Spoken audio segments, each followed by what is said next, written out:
Dana White is unfit to be the president of the UFC at this current moment in time. I truly believe this. I'm going to break down in this video the reasons that I think that Dana needs to be let go. Or I don't know, something has to change in the UFC. We have too big of a problem. We have a lot of problems right now that are just not getting fixed. They're just kind of acting like everything's okay, making new UFC BJJ TV shows. And, it's kind of, I don't know, I haven't made a video like this before. It's kind of like a free ball kind of thing. We'll see how it goes. If you enjoy this video, please consider hitting the like button and subscribing, as it does really support my channel. Also, let me know what you think about my opinions, my takes. I forgot to say this during the video, so I just recorded it after. Before I go, quick breakdown. Didn't do that well on picks last night. Not that good, but it's okay. Hey, it happens. All right. I'll put it somewhere. Put the number like here. How did I do on picks? It wasn't that good. I honestly could have gone negative. I'm not sure. It was bad. I mean, obviously, to start off with, what are we doing with the Jon Jones situation here? I think everyone kind of takes the piss out of it a little bit because it is funny. I mean, we have a champion that's not fighting his interim. Sorry, I had to clean my glasses. It is funny a little bit. We have a champion that's not defending his title, refusing to fight. Seemingly, I mean, who knows, really? Is it all just part of this plan to, they're going to use this Jon Jones, Tom Aspinall stuff? I can't think of words this weekend. I don't know why. I'm really a bad word guy this weekend, which I'm a good word guy. But this week in general, I've just been a bad word guy. I don't know what's going on with my brain, but I guess I don't know. We're potentially using the Jon Jones, Tom Aspinall thing to fuel better. And I kind of like this theory, the fueling better of, I think we're going to move to Netflix to get more money out of the deal. We're not going to have Jon Jones, Tom Aspinall until the Netflix contract gets signed. I don't know. I don't know how I feel about that. I mean, the thing has always been that the UFC makes fights that need to be made that people want to see, right? The best fight the best. That's what it's always been.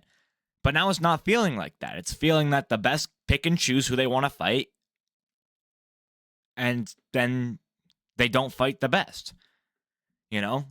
Islam picks, I don't want to fight Ilya, I'm going to move up.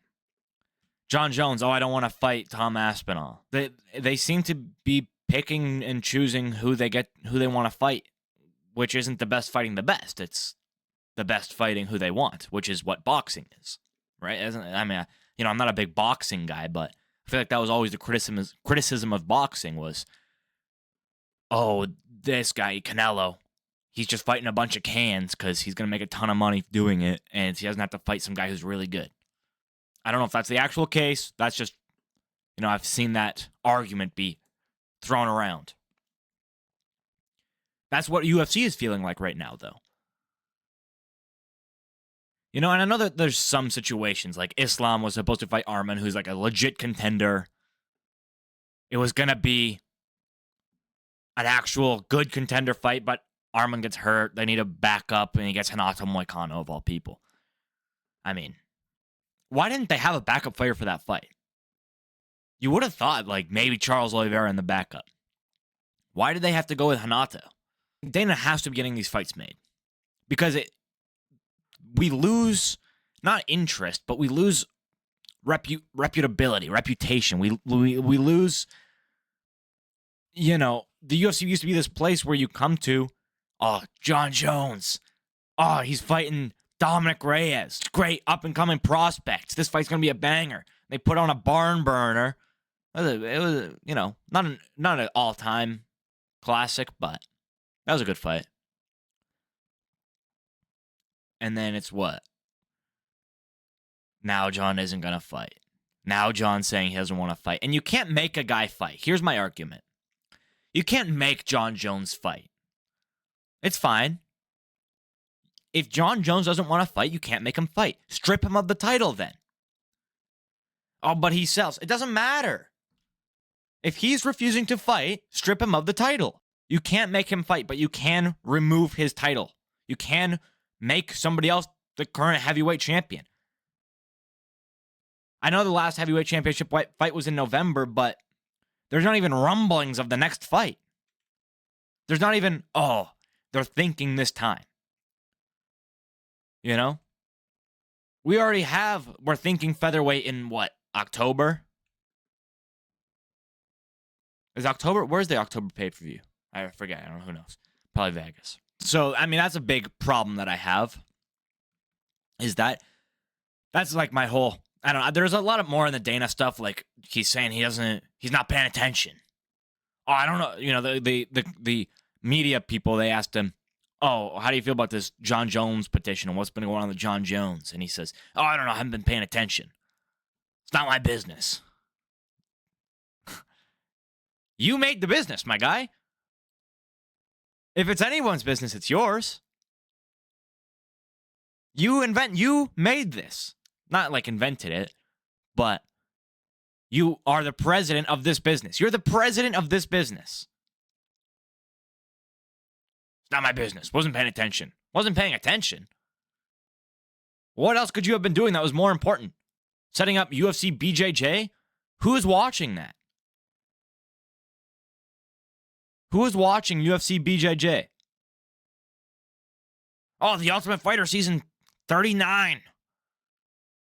We haven't had good ratings since McGregor season, I think. McGregor Uriah Faber. Not even McGregor Chandler. McGregor Chandler, I think, was a horrible season. I didn't watch it. I've only watched one season of Tough Live, and it was the Juliana Pena Amanda Nunes season. I think that's who the coaches were. I don't remember. It wasn't good. I think it was season 31 or something. Like, I understand that they have this game plan on how to make things work. Like with Slap Fight, they did their Ultimate Fighter thing for Slap Fight, but that's what worked in 2005. We're in 20 years later, you know? 20 years since the Ultimate Fighter Season 1.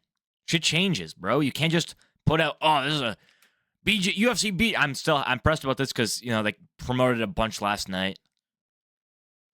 UFC BJJ, Road to the Title or whatever. So they didn't even change the name. They instead of Slap Fight, it's BJJ, Road to the Title. Horrible name. Why is this more important than the actual UFC? Why is Slap Fight more important than the actual UFC?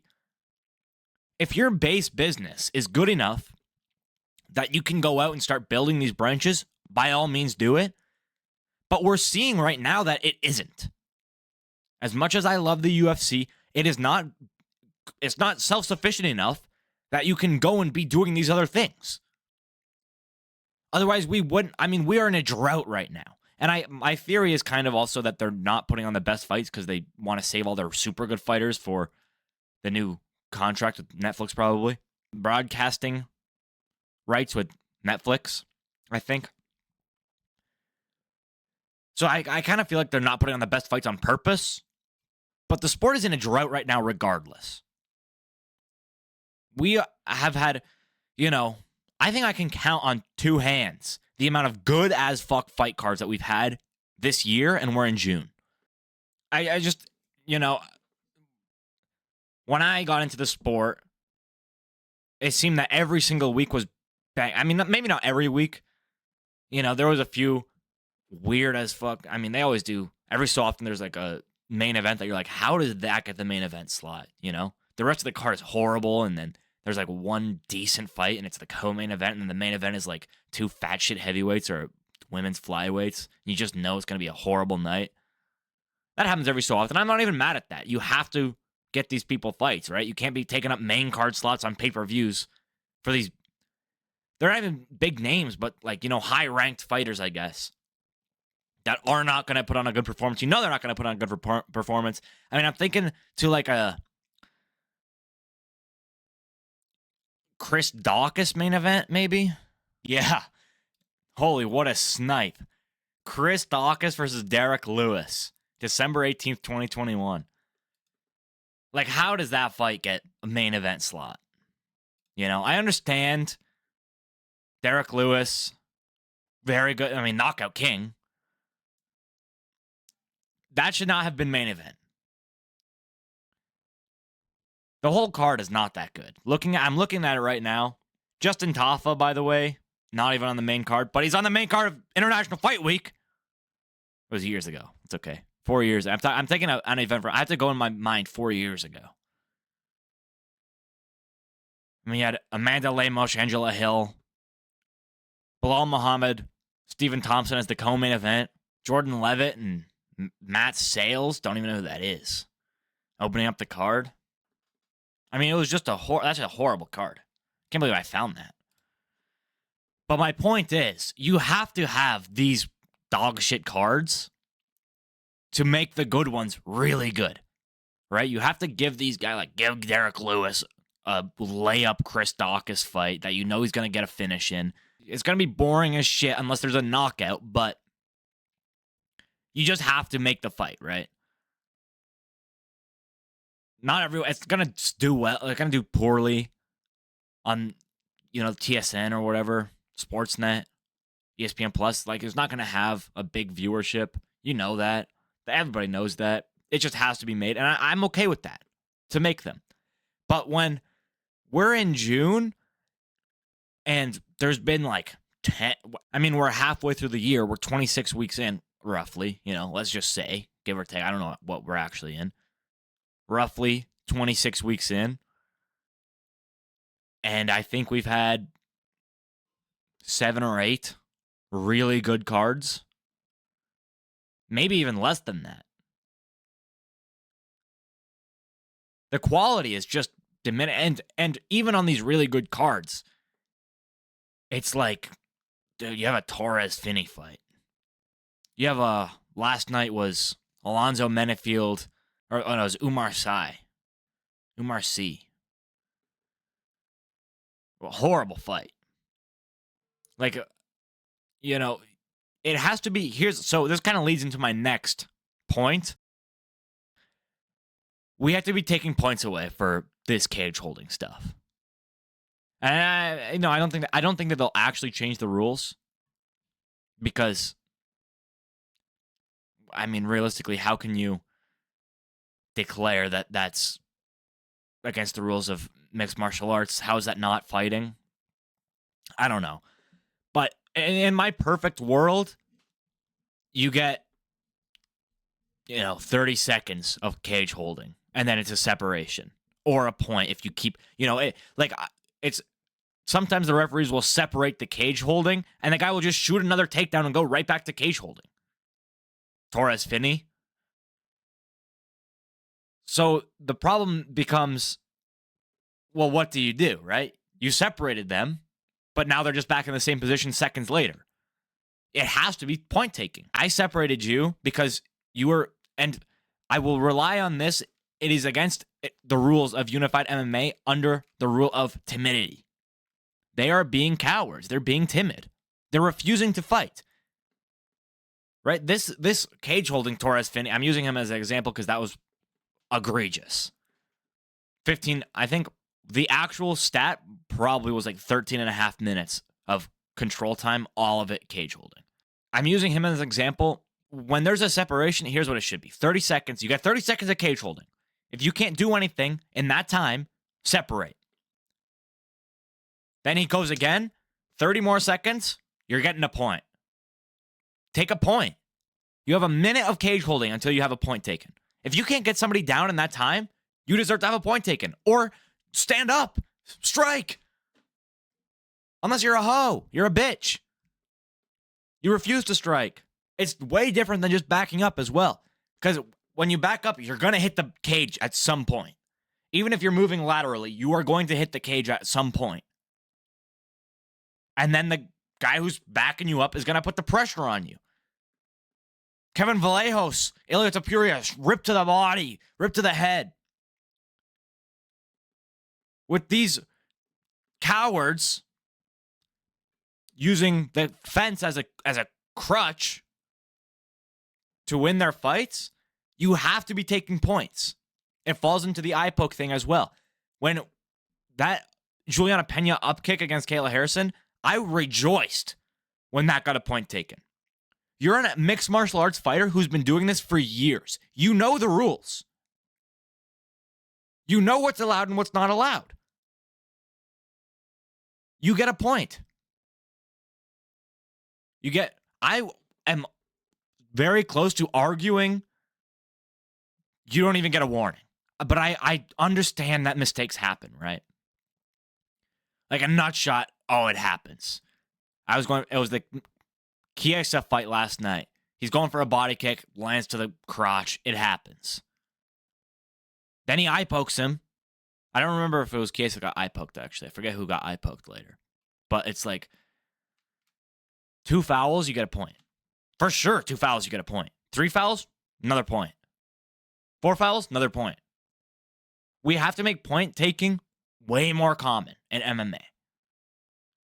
And start penalizing holding people against the cage and sniffing their balls. Sniffing their balls. We need to... What the fuck? Why did I do that? I have another point, but I forget what it is. Oh! Here's my last point for this video. I saw something yesterday, and, I was watching the Jackson podcast, the new episode with Luke Rockhold and TJ Dillashaw, where they touched briefly on it. From what I didn't watch the whole thing. I watched like half. They touched briefly on how fighters right now kind of seems like they are a little bit afraid to ruin their record with a loss or 2 losses, right? You got Islam doesn't want to fight Ilya because his record. Oh, I want my record to be perfect. By the way, got knocked out by Adriano Martins. You got knocked out by Adriano Martins. You don't have a perfect record, Islam, as much as you'd like to believe it. Whatever. Pull up the pick. What they need to be, I don't know, is because as much as I hate that the fighters are afraid of the records, the fans are as much to blame here. I understand the whole fraud check thing. It's funny. I like it. I say fraud check. He got fraud checked. Peyton Talbot got fraud checked by Raoni Barcelos. He did. He got fraud checked. But that doesn't mean his career is over. So I saw someone yesterday, Houdini MMA, posted this meme about, it's Peyton Talbot matched up. I'll find the meme. Pull up the pic. Okay. Peyton Talbot got booked against Felipe Lima. Now he's going horrendous matchmaking. Why match 2 prospects together with one coming off a loss on semi-short notice?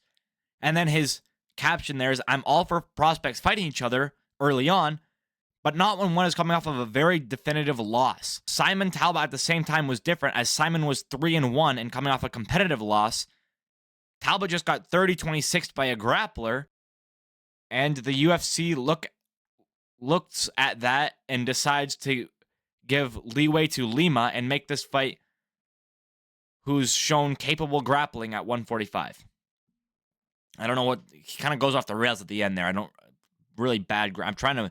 And the UFC look at that and decide to give leeway to Lima to get this fight who's shown capable grappling at 145. I don't really understand that last point.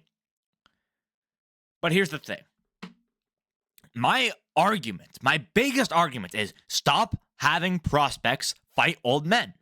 Stop having a Talbot fight a Barcelos. Stop having a John Silva fight a Diego Lopez. That fight's, rumored. Stop making these fights. Because the new guy, the prospect, is going to get mauled by this guy who has a wealth of experience more. A Piper Hermanson is a perfect example. I had Piper going into that fight, heavy underdog pick, because, I had Hermanson going to that fight, the heavy underdog pick, because I knew Piper wasn't experienced as much. Hermanson is a gamer. Hermanson fought with a broken rib, and then Hermanson beat the brakes off Piper because he has that much more experience. So I love it when they match up prospects together, because that is how the sport is built.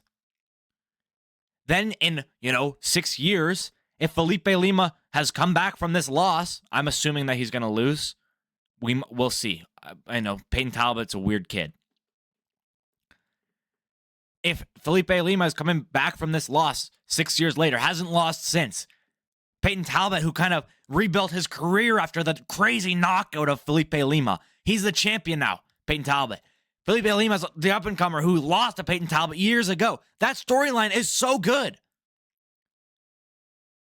It's like Usman versus Leon Edwards. They fight early. Years later, Leon Edwards has been doing really well. He comes back and fights Usman. It's like it's not so much like Sean O'Malley and Chito Vera. Chito Vera is kind of undeserving, but it's okay. This makes for good storylines, and it builds the sport better. When a prospect beats a prospect, it builds the sport better, especially when they finish them. Now, I'm not going to get into, I understand the points of we need to start giving money to finishes, to incentivize finishes, but I don't know. I don't know how I feel about that. It feels like it takes away from the legitimacy of the sport. If everybody's hunting for finishes, it makes it more of like almost like a showman thing. Like, we're just going to show everybody how, we're just going to brutalize. I guess it feels like it takes away from the actual talent and skill. And also, the best fights you've ever seen are fights that have gone to decision. Every year, the greatest fight of the year is a late finish or a decision. The fight of the year is never a round one knockout. Miktabek Oralbai versus that Polish dude. That was one of the greatest fights you'll ever see. That fight was so good. I mean, even going back, Stephan Bonner versus Forrest Griffin. That is one of the greatest fights you'll ever watch in your entire life. The fight that saved the UFC. Went to decision. The greatest fights you'll see are decisions. That's a simple fact. So incentivizing finishes takes this away, I think. Whatever. It's kind of a point that I wasn't making. My main point is, we as fans are acting like Peyton Talbot's one loss it's over for him. His career is done. Which is, again, going back to, that's what boxing was or is. Boxing coming off of that right now. From what I don't watch boxing actively. Tune in from time to time for a big fight. Didn't watch last night. So his one loss does not ruin his career.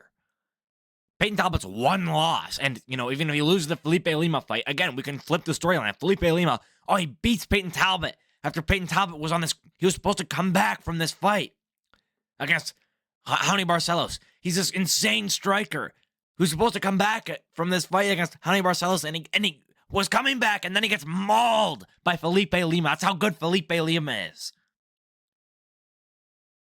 Now Felipe Lima is the champion 6 years down the line. Peyton Talbot hasn't lost since Felipe Lima. Now he's the up-and-comer that she's challenging for the title. What a storyline.